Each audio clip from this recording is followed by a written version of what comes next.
Hello, everyone, and welcome to this week's episode of Mastering Dungeons, your favorite tabletop role-playing game podcast, where we talk about game design and game design news and news from game design stuff. I'm Shawn Merwin, here with the probably a little sad Teos Has. Hey, Teos, I see the Duke banner has come down. It is officially the end of the season. It was a tough day. It was watch Duke women have an amazing first half. You're like, oh, maybe we really can beat UCLA. No, we could not, reader. And at the end, it was just like the other team turned it on and we were done. And then watch the men play, and it was very similar. There were like about 10 ways we could have won that game, but we didn't. And one of our Discord members said something. It was like watching someone roll two nat ones and then someone roll two 20s. It was sort of like that. That's not a bad way of describing how the game went. So, you win some, you lose some. It's rough. And then we took our son to the airport so he could go back to college. So it was a tough day. It was a tough day. That was the trifecta. Well, Luckily, we're here. We can talk about games for a few minutes. Get out of that slump and get on to things. Well, actually, we're going to do two quick follow-ups where we maybe we're corrected, or at least there was further discussion to be had. The first one about our conversation about the Temple of Elemental Evil first edition adventure. So to tell us what you followed up on here. Yeah, there had been a comment that was on our YouTube that said, hey, it really couldn't have started. The idea of elemental evil couldn't have really started with Fiend Folio, because actually the mono version of Village of Hamlet, which is the first part of Temple of Elemental Evil, actually came out before. And so I was thinking, I thought the print date, because Fiend Folio I know had been in work for a long time, maybe.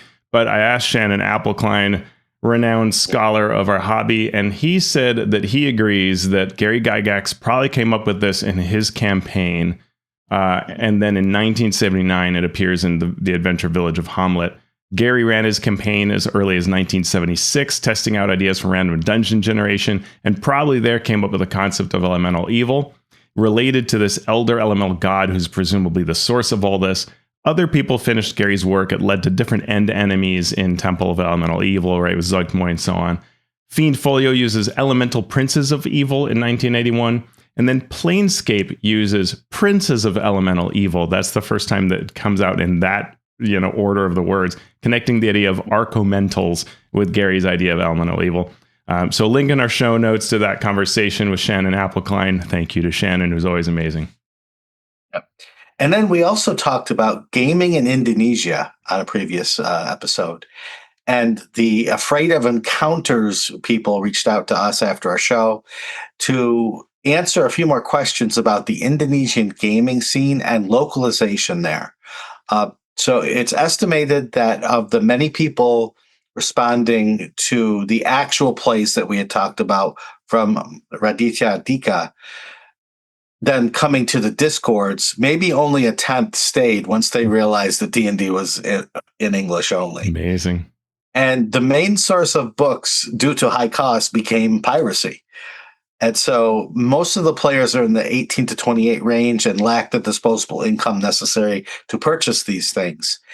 And he thinks that D&D Beyond subscription pricing probably is okay if the price of a $15 to $20 digital core rulebook could be kept there, and an $8 to $15 purchase price on D&D Beyond for source books can work within the Indonesian market.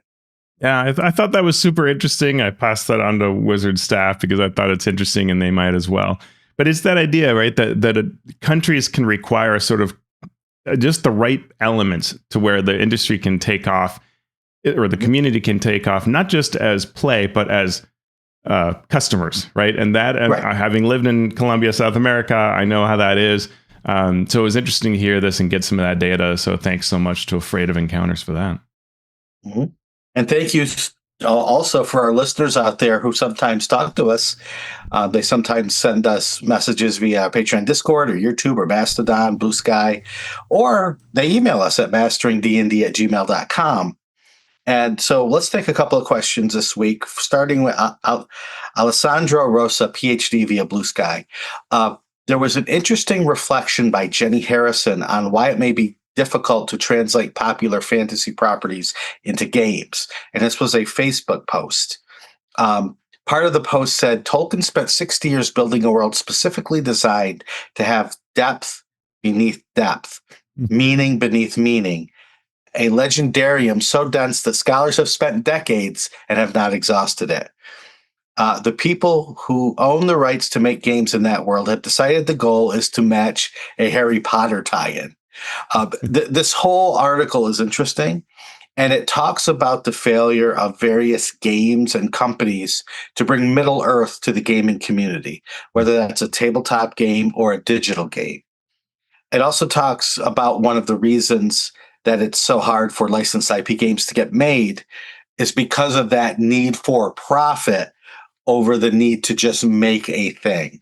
Mm-hmm. Now, I think there are many others, and I've talked about all of this before, about why we don't see D&D being matched by Star Wars or Star Trek or some of these other just massive IPs with movies and TV shows and books and comics and toys and everything. But I wanted to point that out since Alessandro brought it to our attention, and it's sort of an interesting read.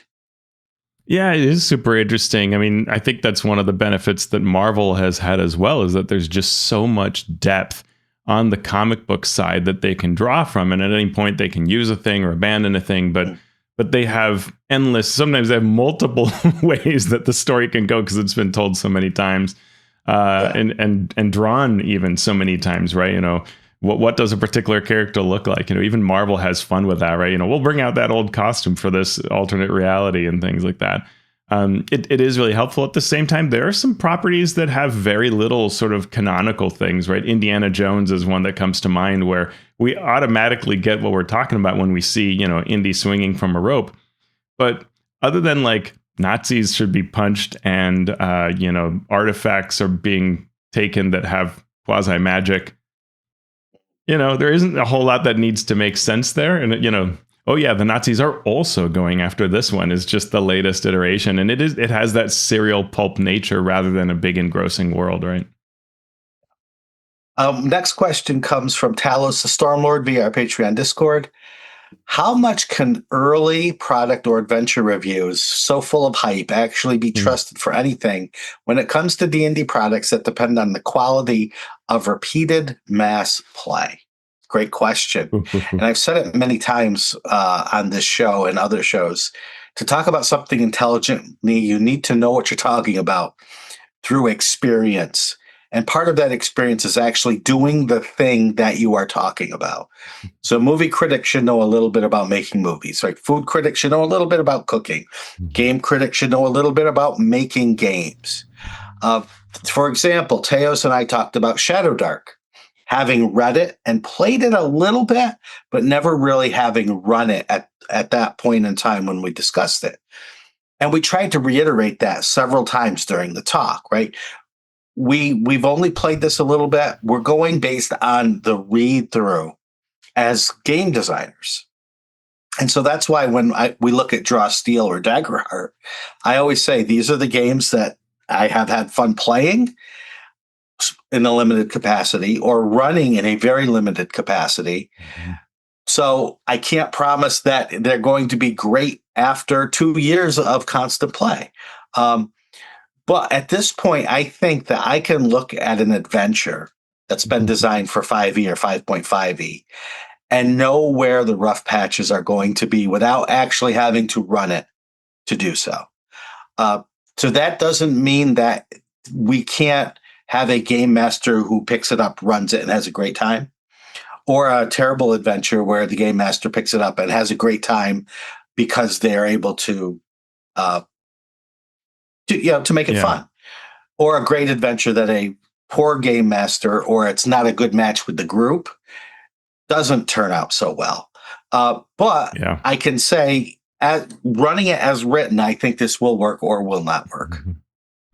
Yeah, and I think that comes because you and I have run so many adventures for so many different groups across 5th edition, and even when 5th edition was being play tested, right, in its early incarnations. We've just run and designed a lot of 5th edition, and so we really do know it well. And I would say that very few reviewers that are out there that are, say, writing for what we wish were journalistic organizations have that kind of experience, right? They might have their home campaign or periodic play, or they're running some other things, and that's helpful, but it's difficult. And so there's two things. One is having the experience that you can draw upon to assess something, even if you haven't run it, to understand it, is really valuable. And in fact, your own run through is a lens, right? So if you do actually run it, well, you've only seen how it works with your group. More helpful than I think having run an adventure is having run many adventures with different groups, so that you know how to look at the words on the page and assess how it'll probably play for a variety of people. That's actually more useful. It's why I think that there can be some movie critics who aren't movie people necessarily, but they understand audience reactions, and they understand a lot about the making of movies in a way that they, their skill is assessing movies essentially, right? And I think restaurant critics can be that way too if they're particularly good. An ability to understand what the audience needs to hear. Unfortunately, what happens a lot in this industry is the first drive or imperative is not an accurate, useful review, it's clicks. And so we see what we saw in that recent Polygon coverage of, why did Eva Vecna fail when they had previously called it an amazing adventure, right? These are just, the goal isn't to serve the audience, it's to get a reaction or be entertaining maybe. So maybe they are serving the audience, but by being entertaining, I don't necessarily want to be completely harsh on it. There's some value of it. But the first step that we're looking for, and I think Talos, the Stormlord's looking for in this question, is you want to serve that audience and have your review be useful, right? The question that you want to know is, will I like this adventure? And it's not whether the reviewer likes it, it's whether the reviewer can share for you the information you need to assess whether at your table will be fun. Because all 5th edition adventures, different people like them or don't like them. And if any of us list our top 10, it's in a different sort order. Why? Because of that, right? So it's about giving you those bits for the critical analysis. Every adventure that we have talked about and will probably talk about, I have seen people say, "Oh, that was my favorite," or "That was my least favorite." Yep. Many people will say Curse of Strahd is their favorite. You will have just as many people say, I couldn't stand that adventure. Yeah. That was a poorly, terribly written adventure, blah, blah, blah. And then what we have to understand is, what are the reasons people say those things? And do the adventures that we're going to review, talk about, look at, do those same things, or do they do things differently? Yeah. And when we talk about the adventure we're going to talk about today, Out of the Abyss, we'll do that. We will look at what we think game masters and players might get a positive feeling about in very specific situations. Yeah. Yep. So that were your questions. Thank you for sending those in. We'll talk more about it. You can do that later in the show. But let's jump right into our news and commentary section, starting with Teos and me. The most important news of all. We were on the D20 Play channel. This was a show called Make Great Adventures. And the D20 Play channel host Tom Christie hosted DM David, Teos, and I on this discussion. And you can check it out. It's available right now on YouTube. Link in our show notes. Yeah, it's always fun to talk to those two greats. DM David has looked, that's one of those people whose reviews I really appreciate, because he thinks in that critical manner, right? And is really trying to serve the idea of knowledge, and that any review you make, you take it to the next step forward, right? For the audience. And Tom's the same way. And so it's just a pleasure to talk to them, and to you as well. Yeah, I could have gone on forever on those discussions. Yeah, so absolutely. It was definitely a good time. More news. Heroes of the Borderlands has finally arrived and localized in Europe. Starting last week, the 2024 starter set will be available in UE in French, German, Italian, and Spanish. The release will be available in stores and in local Amazon and other retail channels as well. And Canada and Latin America are expected to be served in the near future. Yeah. I mean, I'm glad they're there. I mean, these are obviously fantastic products you want to have out there. I am very curious how sales will go. I mean, I know I'll never hear the answer, but I would love to know because they are big, heavy products, expensive to ship, expensive to manufacture, and so they have a higher price normally. And if you're going to localize that for Latin America, does that price point work? I'm just really curious how that will work in Latin America, but hopefully in the EU it can sell well, and in Canada as well. Mhm. That was on D&D Beyond. And speaking of D&D Beyond, they have released a character Quickbuilder. When we had the folks from D&D Beyond on our show, the Quickbuilder was discussed, and it was said that it aims to be an easier to use version of the character builder. The screens have a lot of images that are part of this redesign. So when you go to create a character, you could choose now from standard, Quickbuilder, or pre-made. Teos, did you use the Quickbuilder? I did, and it's a Yeah. nice system where you get these sort of grayed out windows for your class, your species, your background, your portrait, a little area for a name with some suggestions. And if you click on any of those grayed out things, you get this colorful page. It's a nice contrast with all the beautiful art of, what is the class that you could choose. And you always have the ability to learn more. Like you go to the artificer class, and even learn more is still pretty abbreviated. It's a nice, just summary bullet points of what the class does and its features and, what equipment they tend to carry, things like that. And so you just, you're going by sort of vibes and high level information. And so you select your class. Now it's colored on that screen. And then you go and pick your species and so on. And it's all the same process. And so really you can do it very, very quickly to get this set of choices made. And then you click generate once those 5 things are selected, and you get the character sheet in D&D Beyond. And then you could, retool it further if you wanted to. But it's really super fast and easy. I'd say, to me, this was fantastically done. And there was a survey up, but it closed, I think, at the day that we're recording this. But I was impressed with it. I thought it was pretty great. Awesome. Also pretty great, I've heard, is Lord of the Rings. And not too shabby is Stephen Colbert. And now we have the news that Stephen Colbert is writing a new Lord of the Rings movie. Colbert is a huge Lord of the Rings fan, as anyone who has watched his show will know. And that he's now working with Peter Jackson, along with Colbert's son, on who is a screenwriter, and a veteran Lord of the Rings screenwriter, Philippa Boyens. The working title is Lord of the Rings: Shadow of the Past, and it fits into the existing movies. It focuses on events during the time of the Fellowship of the Ring, adapting the parts of the book that did not make it into the film series. What do you think, Teos? It sounds really cool to me. This is 14 years after the passing of Frodo. Sam, Merry, and Pippin set out to retrace the first steps through their adventure. Meanwhile, Sam's daughter Eleanor has discovered a long-buried secret and is determined to uncover why the War of the Ring was very nearly lost before it even began. And so it goes back then into the past events. So it's kind of an interesting way of framing it and making it, I think, interesting to fans of the movies, if not the novels. There's also another project. Andy Serkis, who played Gollum, is directing The Hunt for Gollum, which takes place in between the fictional timelines of The Hobbit and The Lord of the Rings.